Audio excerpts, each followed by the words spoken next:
Good afternoon. It's been a long time, a little over 6 months, but I've had a few insights that I thought I would share with you today. Again, my name is Mark Perry. Um, I'm a member of the Church of Jesus Christ of Latter-day Saints, for those of you who might have been wondering. And this week I have been watching a number of television shows and movies depicting the life, ministry, and atonement of Jesus Christ. During some of these films, there were breaks for various advertisements. One of the advertisements was for a YouTube video entitled Changing World Order. The ad depicted a series of empires that have existed over the past 500 years or so, and what the future might hold. I decided to watch the YouTube video, which turned out to be yet another advertisement for the author's book by the same title. If you like lectures on macroeconomics, you might want to watch the 40-plus minute video. If not, I'll give kind of a summary here. I found it to be very intriguing and thought-provoking because I do have a little bit of a background in economics. But my comments will be somewhat shorter than the 40-minute video. For years, we have been hearing the term New World Order. And I, like most of you, just sort of assumed that we knew what those words meant. Something like, a new way that the world will work in the future. Right? That's sort of what we think about the New World Order. Well, the author of the video and his book offered a definition that I had not thought of. He tied the term world order to a macroeconomic concept known as reserve currency, or the world reserve currency. He says that at any given time over the past 500 years, there has been one national currency that has been relied upon by the nations of the earth as the currency that many, if not most, nations rely upon as the standard of wealth. The nation which holds that particular currency sits on top of the world order as the greatest economic empire of that time. These empires are supported not only by the currency, but by a combination of military strength, economic influence, international trade, education, technology, political influence, and of course the strength of its financial currency relative to other countries. Using these factors as a measure of the strength of various nations over the years, the author pointed to the existence of three nations which have been on top of the world order of influential nations over the past 500 years.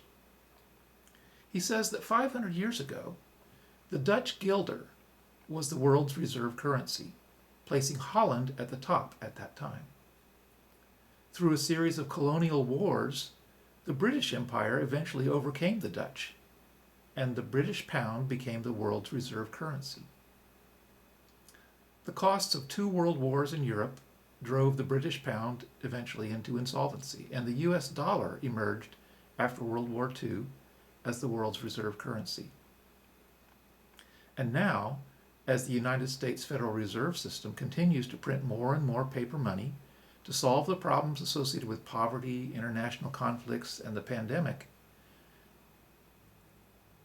inflation and the national debt is increasing, and the value of the dollar is falling relative to other currencies.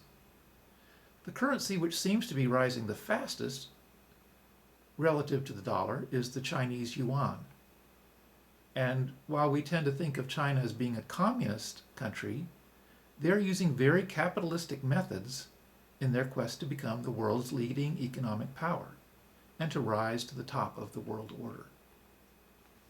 Now, to be honest, the fact that the U.S. is in a state of financial decline does not mean that it is no longer on top of the world order. We're still there. The dollar is still seen, for the time being, as the world's reserve currency.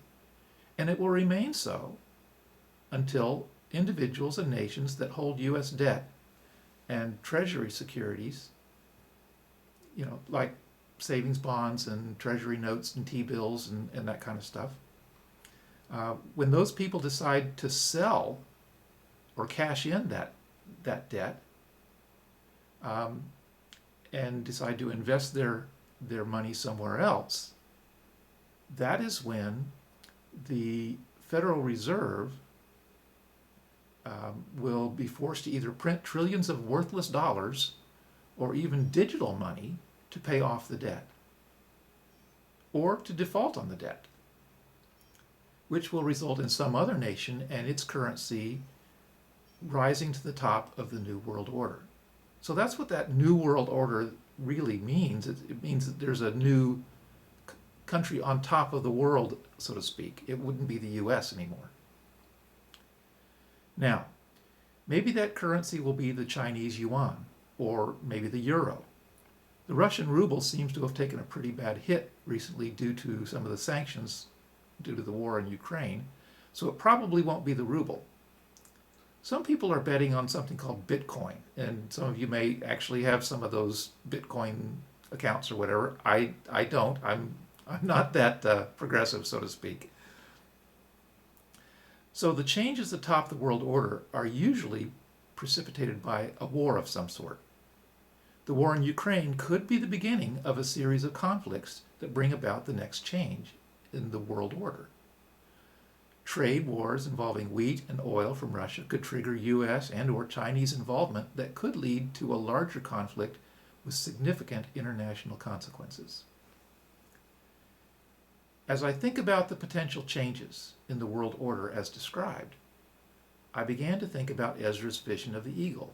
I keep on going back to that. And the end of the dream that describes what some might say could be the end of its time on top of the world order.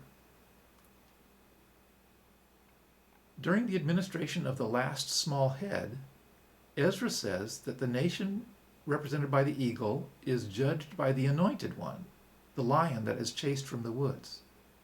And the judgment is then followed by the administrations of two small feathers, or presidents, if you will, that serve for less than a full term, in a time of great trouble.